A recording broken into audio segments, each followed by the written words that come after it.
At this time, let's begin today's event. Focus on what matters, strategies to manage your time. I would like to introduce your moderator for today, and that is Christina Cleveland, Senior Director, Talent Development Solutions at Canadian Management Center. She has experience leading global project teams through complex leadership development implementations and partners with CMC clients to consult through the analysis and development of their leadership strategies. Christina, the floor is yours. Thanks so much, Jess. Hello, everyone, and thank you so much for participating with us today, taking time out of your busy schedule to focus on what matters. And today, that's your development and your ability to find strategies that are going to help you more effectively manage your time. For those of you who are new to Canadian Management Center, we are a national organization that's focused on preparing the next generation of leaders to thrive in tomorrow's marketplace. And we do that by offering a range of development solutions for both individuals and organizations. For those of you who are returning to a webinar, welcome back. The topic that we've chosen today is based on feedback that we've received from past webinar participants. So we're glad that you could join us, and we're excited to dive into the content. As we go through today's session, if you did want to join the conversation online with us, you can do so by following us on Twitter. Our handle is @CanadianManagement, and you can do so with the hashtag CMCEvents. We often get asked for access to the information after the session so that you can go back and make a reference to things that we discussed today. So you will get access to a webinar recording after today's session, which will give you an audio access to the recording of our discussion, as well as a visual of the slides. But without further ado, I do want to introduce you to my colleague, Val Carter, who's joining us today. Val is a facilitator with Canadian Management Center and has been for the last 10 years. Bringing over 20 years of experience, both designing and facilitating training for a wide range of organizations in both corporate and nonprofit sectors.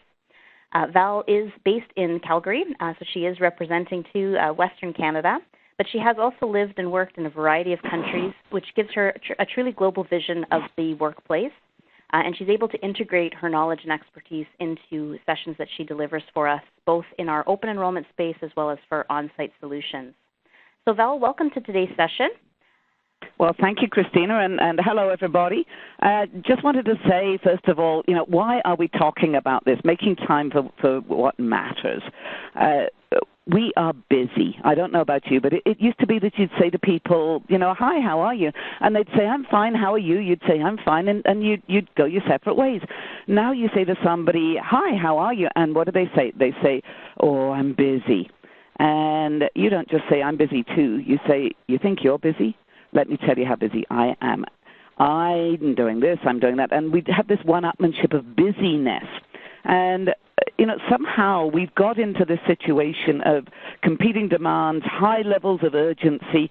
There's a lot of stress involved. A lot of people are feeling overwhelmed. And really endless demands seem to be facing us. We're asked to do more with less. And so really what we need to be doing is thinking about how we spend our time. Did what I did today actually add value to the organization? Did I do the things that were most important? Because sometimes our priorities shift. I don't know about you, but in a lot of places, priorities will shift maybe within a month, within a week, within a day. Suddenly your priorities are not the same as they were. And it's a case of needing to keep a finger on the pulse so that we're always doing what is going to give us the best results according to the priorities as they are right now. So time management is the way that we describe this thing. What we're going to be looking at is the neuroscience, first of all, behind multitasking. Why it might not actually work. Now, shock horror, we do an awful lot of multitasking, but it might not be the best way. We're going to be looking at that. We're going to look at some ways to focus your mind to get better results. And here there's going to be some ideas that you may have tried and others that you may not have done. So it's a case of really trying them and see which ones fit for you. Getting clarity on the priorities, as I just was talking about that. And I think really with that, it's asking good questions. What is our priority right here, right now? And having productive conversations with your leader as those priorities shift. What are the things that are keeping them awake? What are the things they want you to be working on? And then managing up So having a kind of coaching conversation with them to explain what you can do and what you can't. And what it's all about is managing ourselves. We can't stop time. Everybody gets the same 24 hours. What we can do is manage ourselves. So I love this quote. Either you run the day or the day runs you. This is by Jim Rohn. He was one of the founders of the kind of personal development movement, and has helped a lot of people over the years. Now, when I see this quote, I always think of who is running my day. Now, think about taking a dog for a walk. Now, some dogs walk to heel very nicely. You see them trotting along. Maybe their owner has watched Cesar Millan, and they've got the leash tied around their waist, and the dog's behaving, and they're having a walk together. Sometimes, though, you see somebody and the dog is at the end of the leash and the dog's pulling, and that person is being pulled hither and thither, and who's in charge then? It's the dog. The dog is saying where that person is going to go for that walk, and when they're going to run, and when they're going to slow down, and where they're going to go, and which trees they're going to stop at. Now, I used to be like the person with the dog on the end of the leash pulling me every which way. I let other people run my day. So my day was just running me, just like that dog. Now, how did I end up getting a handle on this and starting to control what I did within my day and having me running the day? It was a small, insignificant thing that happened when I was really busy. I couldn't get it all done. I was part of the sandwich generation, aging parents with health issues. I had work. I had a young family. And I'm pretty sure that at the end of the day, the family wasn't that keen on seeing me because I was so stressed. And one time I was driving from Calgary up to Edmonton to do some work up there. If anybody's driven that road, it's basically 350 kilometers of not an awful lot. The scenery can be nice, but this day it was kind of drizzling, snowy stuff, misty, couldn't see much. Flipping through the radio channels, I suddenly heard on CBC, they said, and the winner of this contest will win a live goat. Now, I don't know whether it was just the fact I was kind of bored that day. I just thought, I have to win that goat. I've got to do that. I had to listen and kind of hear what they wanted. And I then thought, okay, so how am I going to do this? One thing I needed to do was to be available every day in the afternoon to listen to the entries that were being read out. What were they like? What length were they? Did they have a twist at the end? This kind of thing. Then I needed to write my little script. Then I needed to call that in. And it took me time. And, really, I wasn't that surprised because I'd planned so well when I got the call saying I had won the goat. It slightly concerned my husband, but in fact it was a donation to World Vision to buy a goat for somebody in Africa that CBC was making. So I didn't end up with a live goat in my home, which was probably a good thing.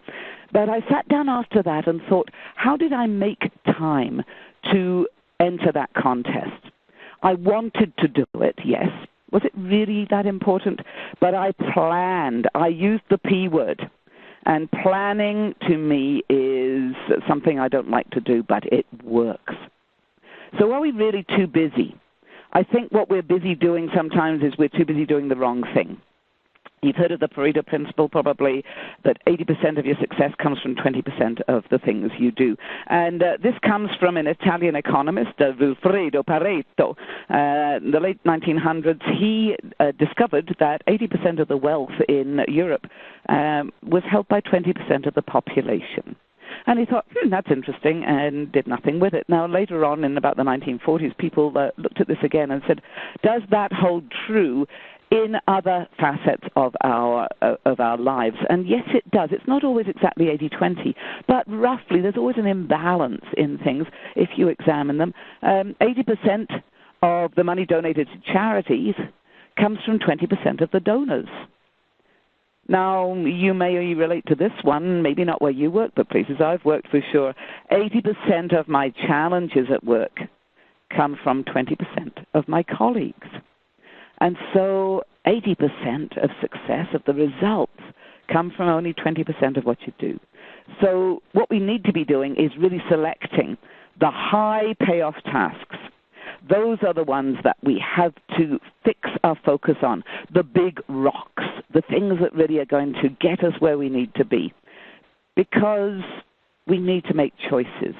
We need to make choices to get these big, high-impact tasks done and fit the little small things around them or not do them at all. There's an awful lot of things we're doing that we should not do at all.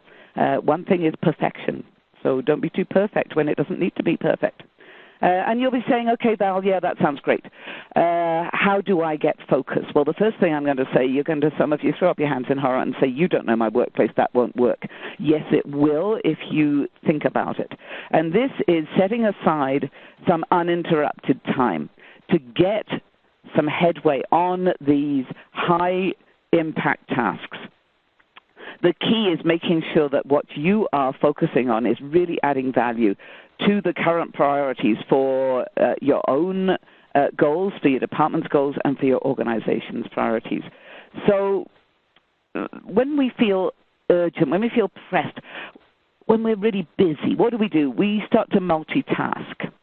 That multitasking, that's doing more than one thing at once, or not really, we can't do two things absolutely at once, but focusing our minds in more than one place at once in little short bursts. So a little bit of attention here, a little bit of attention there, and working on maybe 2, 3 or more things sort of in sequence, but with this rapid flashing between one and the other. So what I'd like to do right now is to get a snapshot of where you are.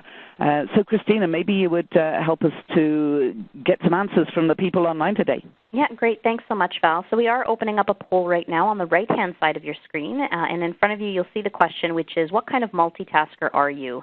Are you A, a heavy multitasker, B, a moderate multitasker, C, minimal multitasker, or D, an exclusive unitasker, which means that you almost always focus on one task at a time. And I think that this word multitasking is interesting. I actually, as we were preparing for today's session, I Googled, when did multitasking become a word? Because it is something that is just so ingrained in our language and in the workplace. Job descriptions say things like, effective multitasker, we're proud of ourselves when we can effectively multitask.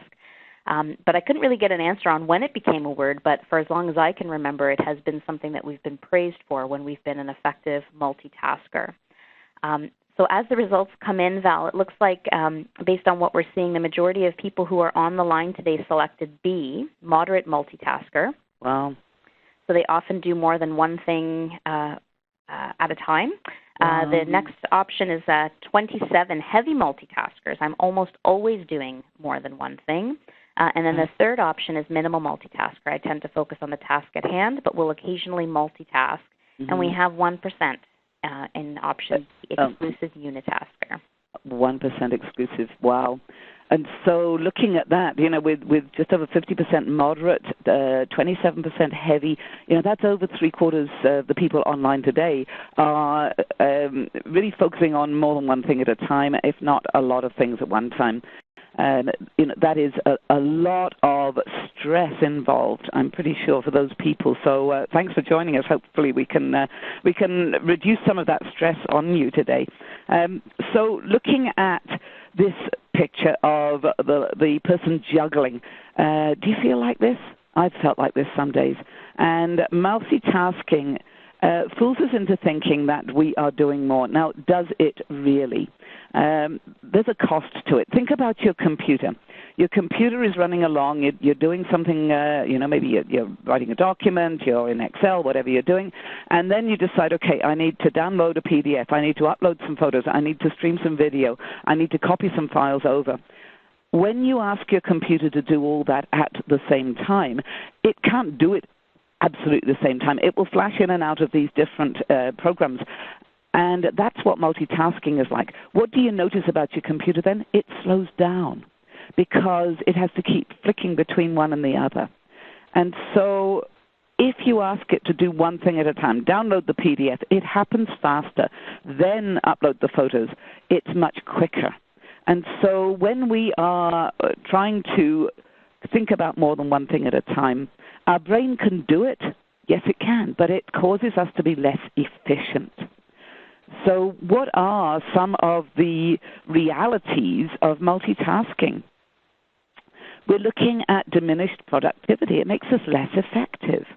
The impact on our productivity, according to many different studies, many research articles, show about a 25% reduction in productivity. That's crazy. Yeah. Impact on our IQ, about a 10-point dip when we're distracted. Something like an email pops in, and we're distracted. Oh, wow, there's an email. Let's go look at it. And it's a 10% point dip in our IQ.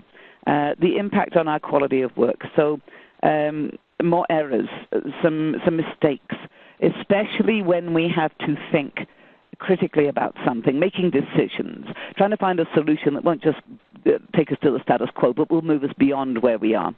And we're less likely to excel. Now, all this, right in the middle of that, increased stress. And what we're doing to ourselves is asking our brain to focus on a lot of different things, thinking that we're getting more done. In fact, we're not. It's proven by lots of research that we don't get as much done. The reason for this is that our brain has to switch between thoughts and actions. And every time we ask it to switch, we lose a little bit of concentration, lose a little bit of focus. And the time lost is a fraction of a second, just a millisecond. However, over the course of the day, that adds up. Now, if you can use 30 minutes a day more effectively than you are right now, that gives you 15 whole days back in a working year. So 30 minutes a day. I'm not suggesting you sit there twiddling your thumbs thinking, I'm going to have half an hour break. It's the little, my brain has to switch between this and that adds up. It multiplies over time. So what are we doing to ourselves here? We really need to look at how good we are being at multitasking. There are places it's good, but a lot of times it's actually costing us time. And so we need to get a handle on that. There's a lot of comments coming in on the chat panel, Val, relating to what you're talking about, and I think in some ways some relief as well.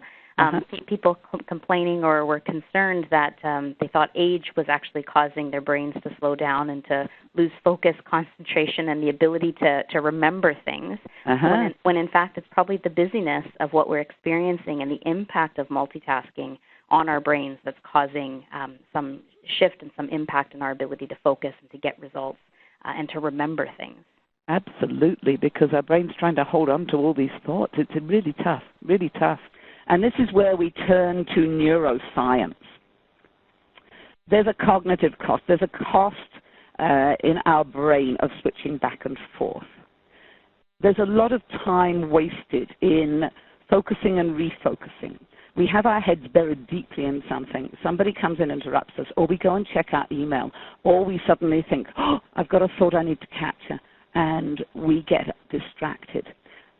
The challenge with that is when we go to refocus, there's a time cost in, where was I? And getting back in with as much depth as we were before. It also doesn't allow us any time to have a little break, a little recharging moment.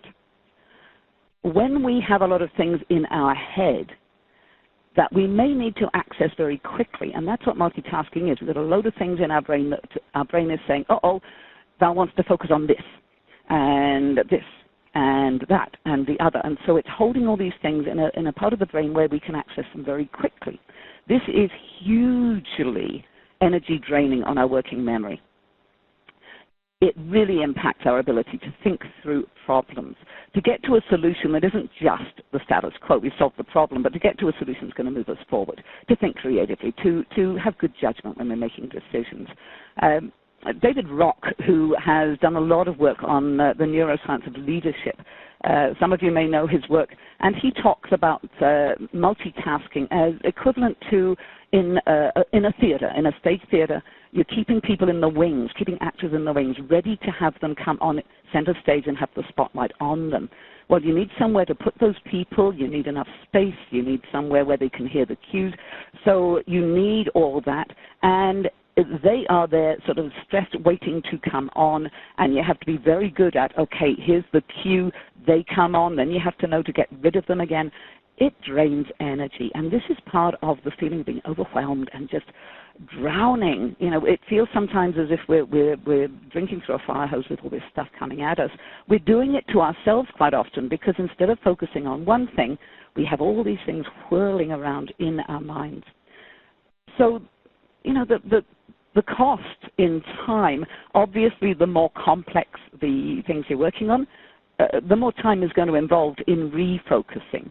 You're working on a really intricate report, and you need to be, for me, it would be pouring through Excel spreadsheets. I'm not good at Excel spreadsheets. I'm a words person.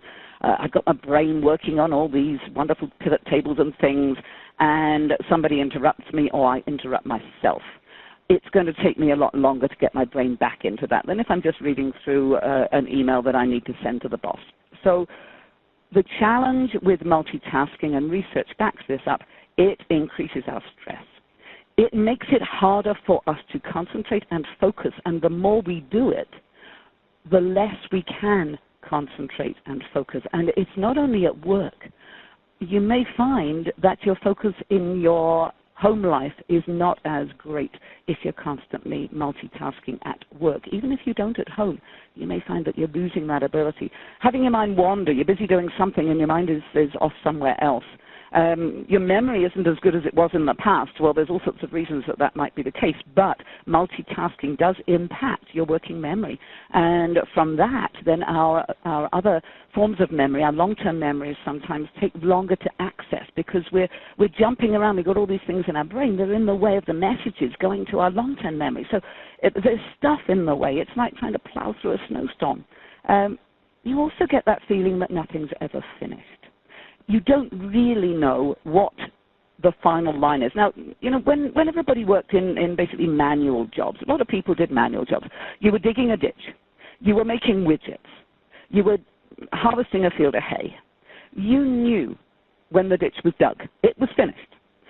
Widgets, 5,000 widgets, you have to make those today. You knew you'd made 5,000. You've harvested the field of hay. You can step back and say, great, I'm done.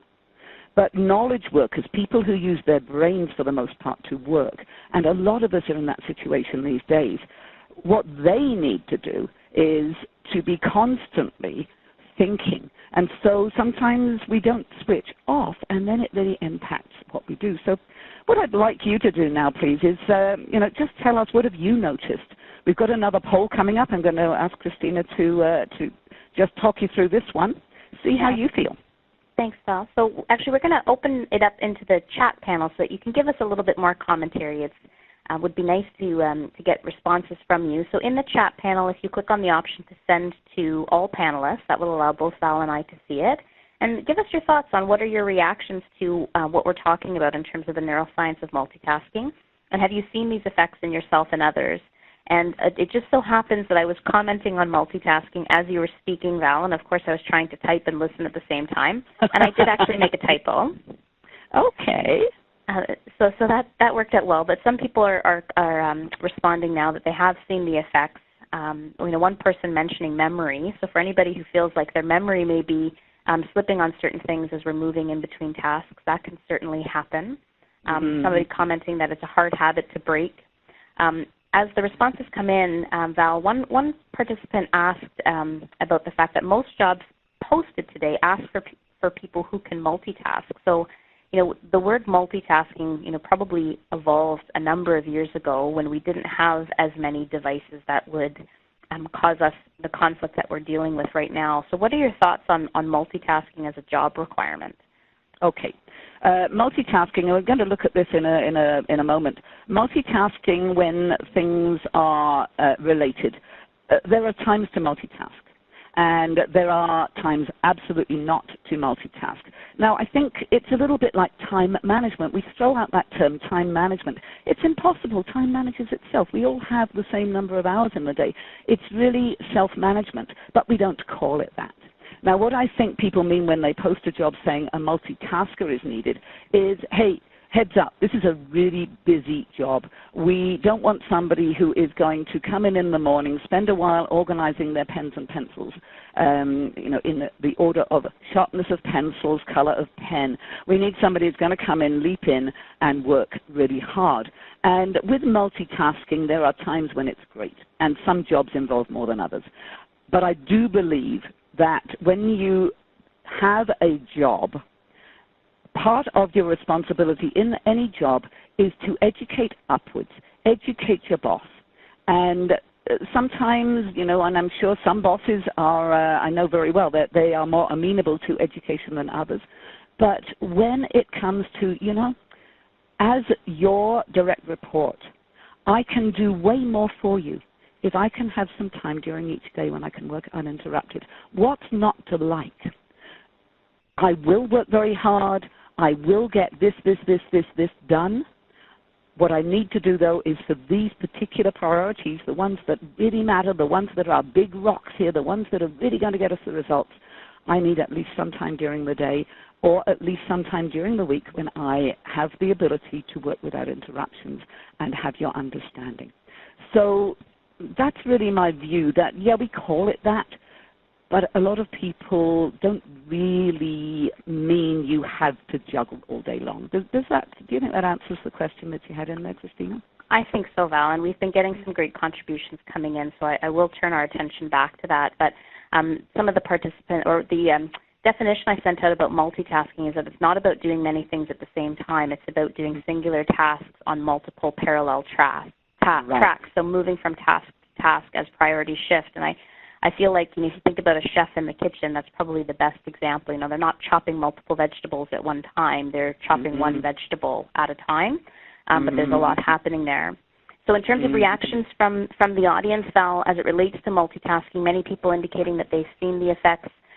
Some people now making the connection to the fact that they used to be hyper-organized and have a strong memory, but that seems to be waning, and multitasking might be the culprit. Interesting. Problem solving seems to be more difficult, loss of concentration, again, more long-term memory, difficulty focusing on difficult tasks, tiredness. Tiredness is a big one. It's exhausting. It's exhausting, yep. One person mentioning that it's an addiction, lack of focus and clarity when doing tasks, the distraction of email notices and the notifications on your device pulling your attention away, which I can see, and I think that sometimes that creates a false sense of urgency within us, that we have this need to stay connected and pay attention to those notifications as they're coming in. Absolutely. Losing focus on the priorities of the day. So definitely a lot of alignment with the whole audience about the impact that this is having and that they are, in fact, all experiencing it. Thank you. And that word addiction, yes, it tends to become an addiction because we want to get a lot of things done. We want to be super achievers. And I was like that at one time, but I found actually slowing down to speed up worked for me. I was, as you say, trying to do a lot of things in parallel. And, the kitchen analogy is a great one. How many times have you been so stressed in your own kitchen? You've got something on the barbecue and you're indoors and you may be making a sauce indoors and something burns, whether it's the sauce or the meat on the barbecue, the veggies on the barbecue, depends on where you are at that time. And I think this feeling of being useful, we all want to feel useful. We feel we can't get it all done, but we want to be as useful as we can be. And one thing that I learned a long time ago was get over yourself. You are not that important. Every time that little bing, bing, there's a new email, I went to it to see, who's emailing me? I must be important. It boosted my ego that people wanted me. Now, I realized in the end, that's stupid. Otherwise, when I go on vacation, I'm going to have to book 2 rooms, one for me and one for my ego next door because it won't fit in the room with me. Most things, now again, depending on your job, I'm not asking anybody whose job it is to be interrupted all day long. They must respond. But for anyone who can do things, like block a time to answer email, these kinds of things. So we're going to look at all these kind of things that are better than this kind of fractional attention all at one time, because it doesn't help. We want to double up our efforts to get everything done, but is there a better way to get things completed? Our brain wants to be efficient. It really does. It wants to do things in the easiest way possible. And so when we're multitasking a lot, what happens in our brains is that it's trying to use the fastest route to get the messages through. what it may do then is it'll kind of short circuit. It won't actually use the best route to message within the brain. Certainly if something comes in and then you need to focus on your long-term memory, you may not be able to remember anything because it's still zapping around. It's a bit like a pinball machine. It goes zip, zip, zip, zip, zip on those different things that bounce it everywhere. And the messages get confused and they don't go to the right place. And then our brain feels overwhelmed. And what happens then is it can check out. If you've ever been driving anywhere when suddenly you think, oh, I have no idea how I just got through those past few red lights. Now, luckily so far, you've been safe. What were you doing, though? You were absorbed in thinking because your brain could not really focus on two things at once. Now, your brain was really looking at your habitual way of driving. It knew when the light turns green, you drive. When the light turns red, you stop. It was keeping an eye out for cars joining you from the right, from the left. However, at that moment, if somebody had shot a red light, your brain would not have been looking for that because it was looking at what happens most of the time. How do I drive? It relies on you normally to override its habitual, okay, I am going to drive away from the lights because they've gone green. You need to be alert to say, wait a minute, there's a truck shooting the lights the other way, I need to stop. And that's the part that you maybe will lose. So you're trying to make a good decision. You're trying to come up with a solution to something that's happening. And you might not make a great decision because you can't see the wood for the trees. You're going to go with the tried and true, what you've always done, which isn't necessarily what you're being asked to do these days. A lot of us are being asked to be creative, to come up with a solution that takes us beyond where we are now. And our memory in the end will just have to shut down a little because it can't cope with all this messaging. So it really does hurt the efficiency of our brains. But having said that, when do we multitask?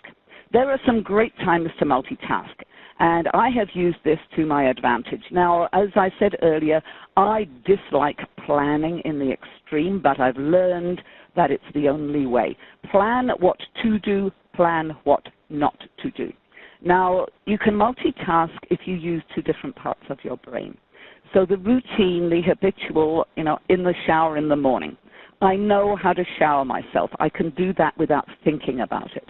And so while my body is washing, soaping, washing my hair, rinsing, I can use the other part of my brain, the creative side, to plan my day. And I find for me that's a good time. Now, when I'm talking about time management strategies, there is no one-size-fits-all. There is no way that I can say, okay, everybody on the webinar, and we have so many people participating today, it's unbelievable. I cannot say, okay, do this and you will be amazing now at managing your time. Different things work for different people. Some people like to sit and plan at the end of the day. Now, at the end of the day, I'm chasing my tail usually and trying to think, okay, I need to get these things finished. So I find in the morning is a good time for me. My energy needs time to ramp up in the mornings. I wake up kind of needing a coffee, and so that's a good time for me to plan. And because it's two different things, that's great. Now, when we are waiting, say, for a webinar to start, what I've learned to do is to have things I call my 1-minute files. These are files where I drop anything that is going to take me a minute or two. Nothing terribly complex. And for electronic things, I drop them into a folder on my computer, on my desktop. And for hard copy, I have a physical file, and it's always on my desk, and I throw things in there. So if I'm waiting for a conference call, if I'm online, waiting for a webinar, something like that, I'll just click to my electronic 1-minute file, and I will check off a few things because, yes, I'm still concentrating. When does the webinar start? But I don't need to be focusing while it's doing the, we'll start in a minute piece. I probably won't really listen to the introduction if I know everybody in a meeting because I know them. What I will, though, be able to do then is really focus when we start the meeting. And it's amazing how many things that I can get done. The hard copy is brilliant. If your computer takes a while to boot up in the morning, your hard copy file, your 1-minute file is there. Sometimes if I want a little break, I'll wander down, and nobody ever refills the coffee pot. So, okay, while the coffee is brewing, I take my 1-minute file with me. It's amazing the number of things you can check off. And it's good for things like I need to read this and just sign it. I need to read this and then know it. It's an update. It's something, it's a different focus. So those are times when multitasking is great. The outcome is not absolutely critical. This is not the time, if you're in nursing, to read the new technique for a certain procedure that will not kill patients. This is for, we're going to be having a fire alarm next Tuesday sometime. This is for the routine stuff. There's an update to this. There's a new system for that. This is, when we're going to take a stat holiday and when we're not, and all those kinds of things. But when should you not multitask? This is when you really need to focus. This is for the important things. You should not focus when you're in a hurry, when you're rushing. I'm sure you found, as I have, the faster you go, the more mistakes you make. And mistakes then mean you've made an error that needs to be fixed. It takes longer in the long run. And that sense of urgency, that addiction to urgency, the addiction feeling and the urgency that we feel is because of the stress hormone, that cortisol, coursing through our bodies. And so it doesn't allow us to stop and really focus clearly. So multitasking makes the whole situation worse. And that eroding a relationship. Have you ever been on the phone with somebody and they're doing the they're doing something else. You can hear their keys clacking sometimes. They're finishing an email and you know it. Or you go to talk to somebody and they give you the, you know their thoughts are somewhere else. And if you do that to others, those other people recognize that you are focused on your distraction, you're not focused on them. Now, that can cause a real rift in a relationship. If people feel that you're not valuing them, if you're not listening to them, it's important to them. That's why they're talking to you or they're phoning you. You may not find it important, but if it's important to them, you need to find a way of dealing with it, either saying, okay, well, I'm not the right person, or paying them attention because if they're coming to you for help, maybe they're your direct report, you need to make them feel valued. If you don't, you're going to have a rift in that relationship, and it takes time to mend. Now, the other thing is, if you don't focus on what somebody is telling you, you are going to miss some information. Guess what? You're going to lose more time by maybe going off on the wrong tack. Maybe you're not going to remember something because you didn't really listen, and then it takes a lot longer after that to go back and fix what you haven't done because you just didn't listen. And, that relationship takes time to mend. You don't just suddenly say, oh, sorry, I wasn't listening to you, let's be friends again. It doesn't work like that. Once you have made somebody feel undervalued, it really has an impact on your working relationship. Same thing at home. All this works at home as well. So just really thinking about how do I focus solely on what somebody is saying rather than just waiting for my turn to talk or waiting for them to go away. And so before we transition to the next slide there, Val, I just wanted to call out that there still continues to be great contributions that are coming in. And one of our participants, Cora, made a mention here that when I meet with people, I give them my undivided attention. It makes a difference to how effective I am in my interactions. So I think that connects directly to what you were sharing, and one strategy that you can use for people as they're approaching you, if you're finishing something up, that you're saying to them, I want to give you my full attention. I just need to finish this. And then they know that you're telling them that I've got to wrap this up.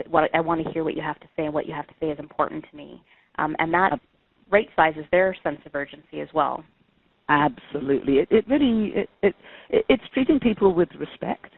On the other hand, if it's somebody who's always interrupting you and there is no work value, it's learning how to deal with that. And we're going to look at the wonderful word no. The wonderful word no in a while. But I totally agree with you. And Cora, kudos to you. You give people your full attention.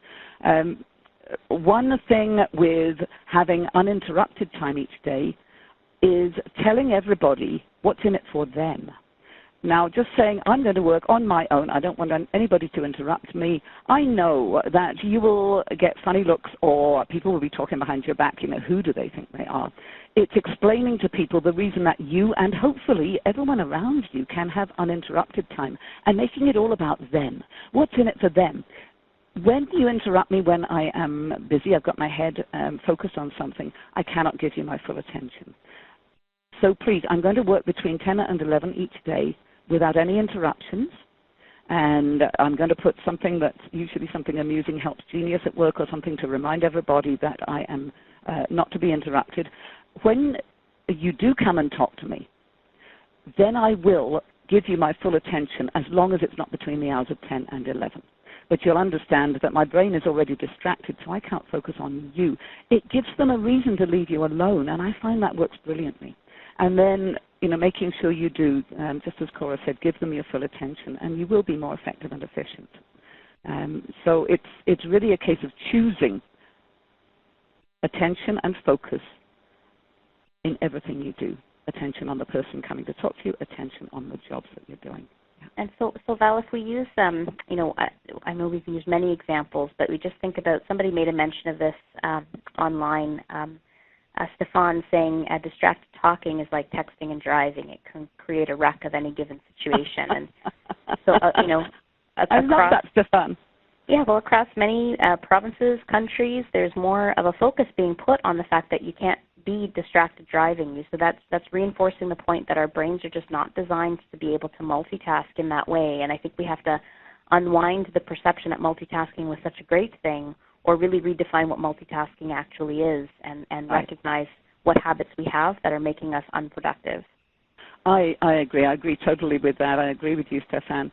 It really impacts our brain. And so thinking about distracted driving, I call all these gizmos we have nowadays, I call them weapons of mass distraction.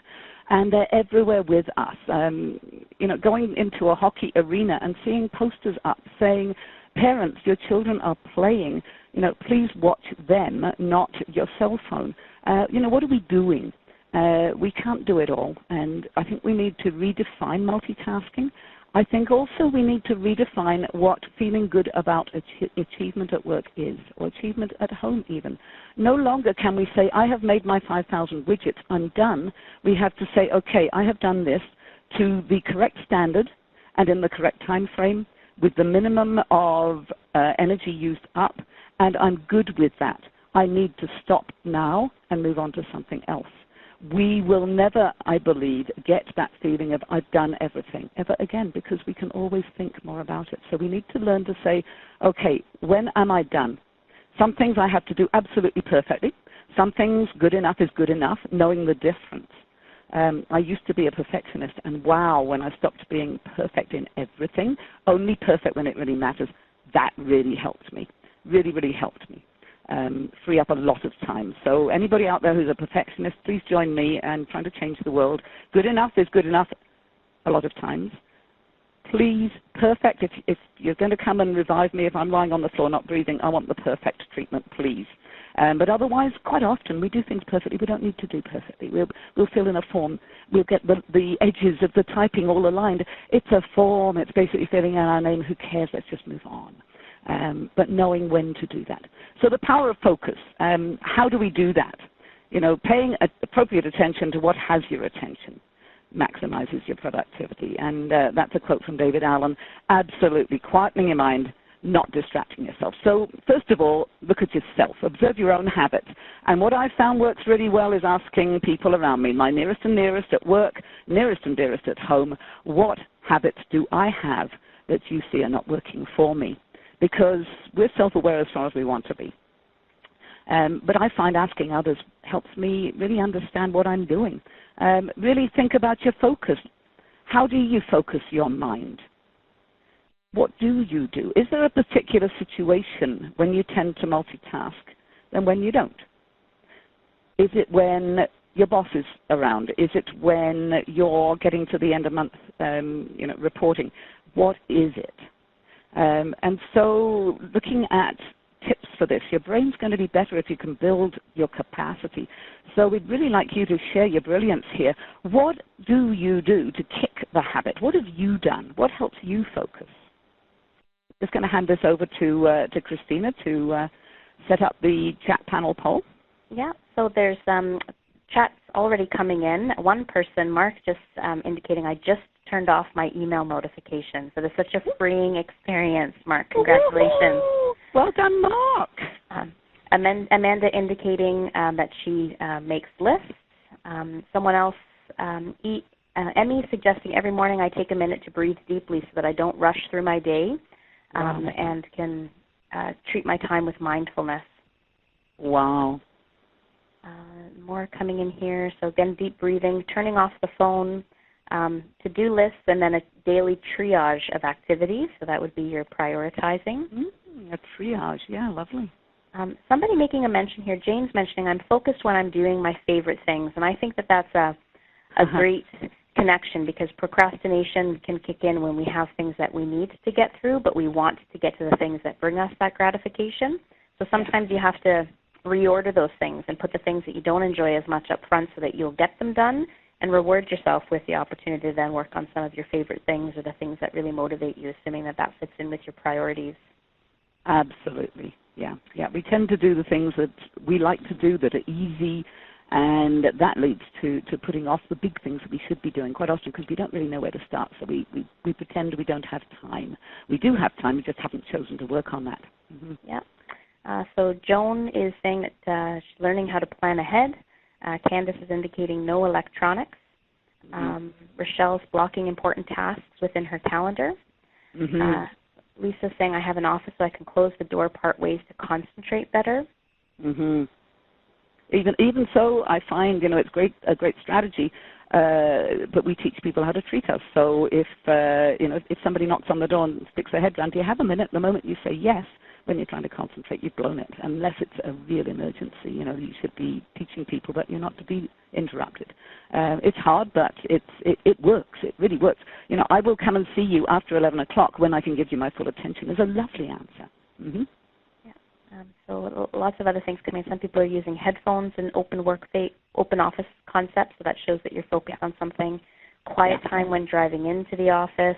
Tim is actually taking his lunch break without his cell phone, so that it's distraction-free and an opportunity to recharge. Oh, Tim, good for you. Great. Someone making a list on Friday of priority tasks. Knowing what I have to accomplish makes me prone to do them one at a time into the next week. Excellent. And people scheduling full days for different things. So Mo says, I clear my Tuesday for Focus and Development Day. So happy that our webinar lined up with your Focus and Development Day, Mo. That's great. So fantastic strategies and suggestions. And what I like is that, we are working together and thinking about different ways to do this. And sometimes it's just an awareness piece. And I'll just make one last point here from Bill. My wife will love me for undivided attention when I am with her.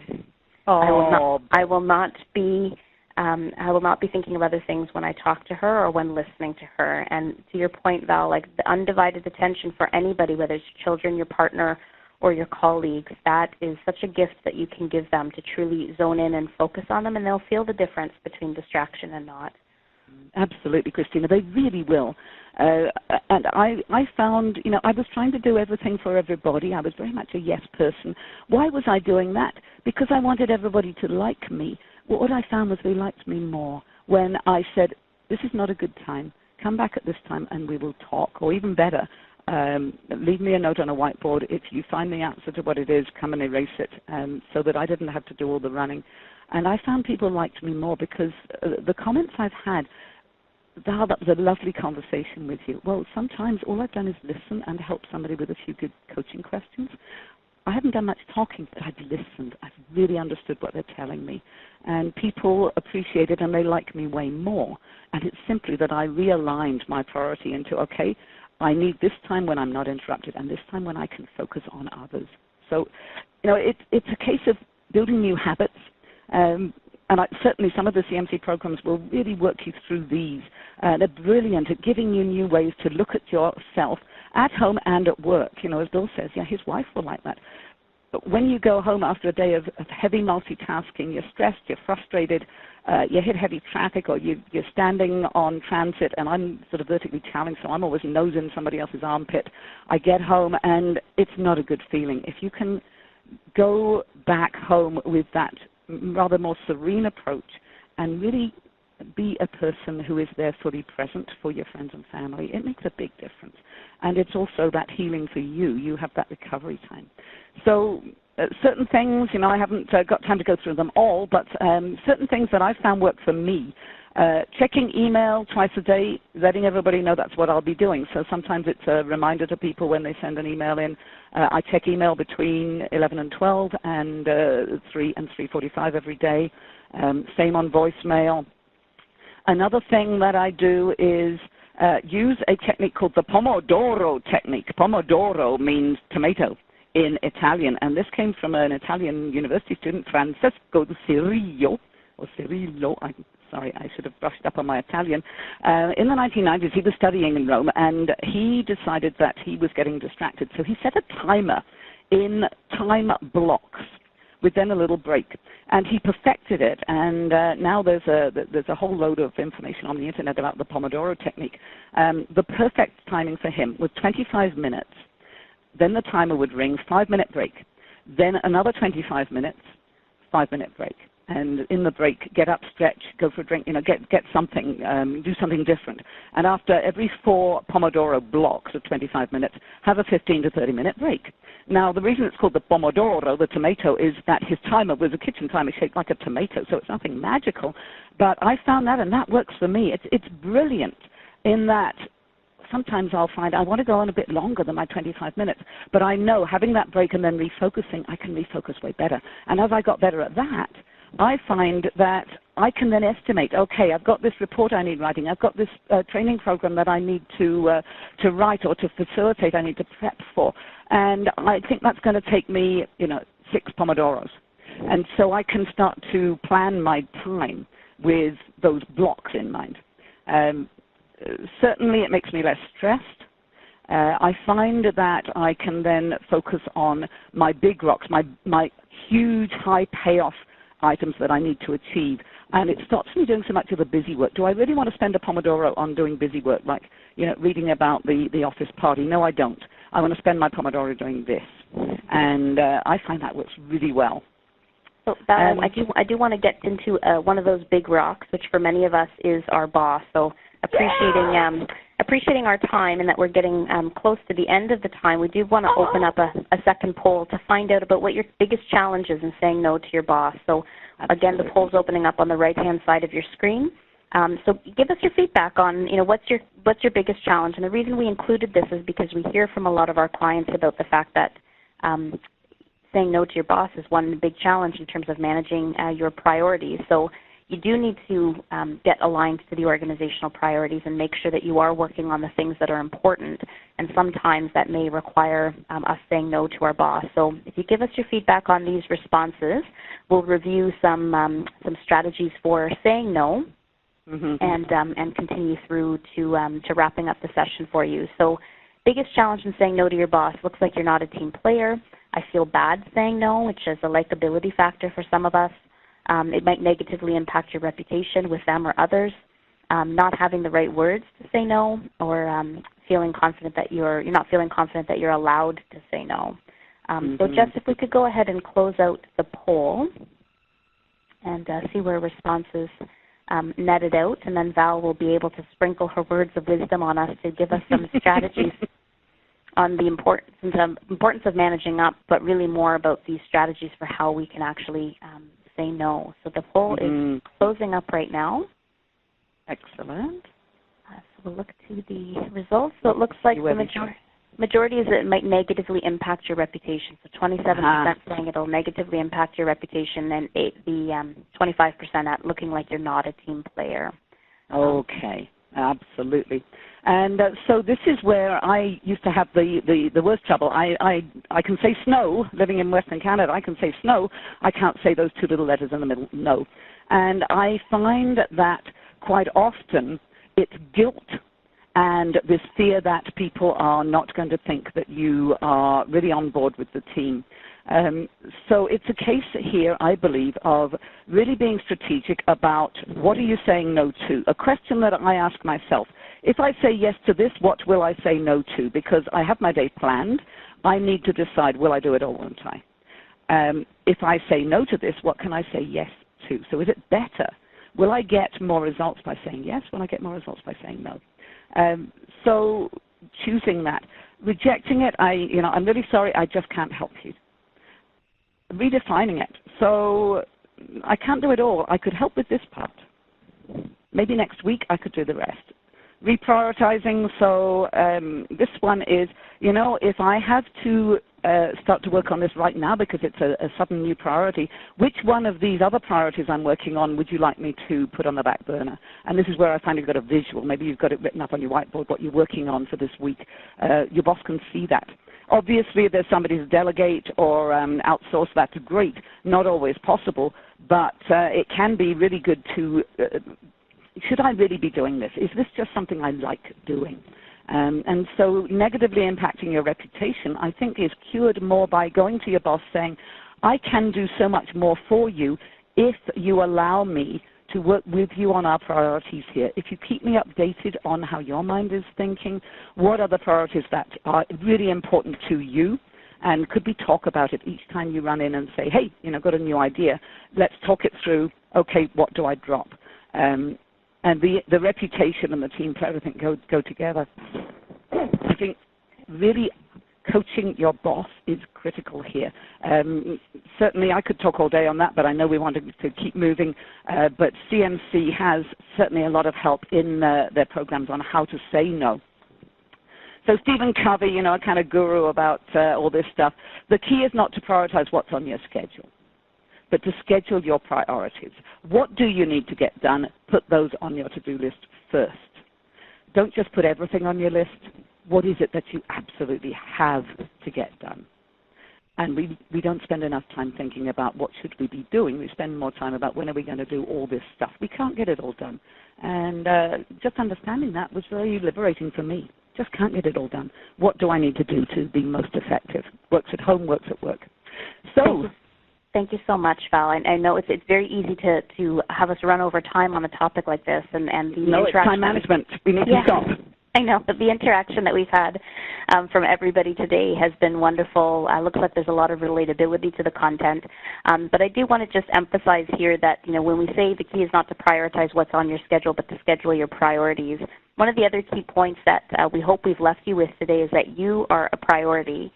So in order to be able to be mindful and focused on what it is that you're working on, you do have to take care of yourself. So the individuals who are providing tips that are talking about deep breathing, taking some disconnect time, taking your lunch to actually enjoy lunch and just take time away, shift your brain out of task mode into reflection mode will help to make you more effective and to help quiet the noise that is around you. So there's several tips that Val has shared with us in terms of, don't fall into the trap of multitasking. Learn to build your capacity to focus, which means scheduling that uninterrupted time. Clarifying what you should be working on in terms of organizational priorities. Learn to say no in an appropriate way, and Val has shared with us some brilliant suggestions for doing that. And then lastly, watch for shifting priorities and adjust accordingly. So we do have several courses connected to this topic. One's a 2-day program and another one is a 1-day program that you can certainly check out for some additional insights on how you'll be able to focus on this. And to leverage a strategy that Val shared previously on the webinar is help people understand what they'll get out of you if you're able to invest in yourself by building your capacity to focus. Do take some time to tell us what other webinar topics you're interested in. And for those of you who are listening today that are looking for your PDU accreditation, you can find that on the slide right now, which will give you the details about how to claim your PDU for this session. We have also just released our guide to productivity on our website, so we encourage you to go and check that out. And there was a resource that we shared in the chat panel on how to train your brain to thrive from 9 to 5 in the free resources section of our website that you might want to take a look at. So again, you will get access to a recording of today's session. Val, I do want to thank you for sharing your stories and insights, very relatable for our participants today. And for everybody on the line, thank you for your engagement, for making time for yourself, and we wish you the best of luck in focusing on what matters. Thank you. Okay, thanks everybody.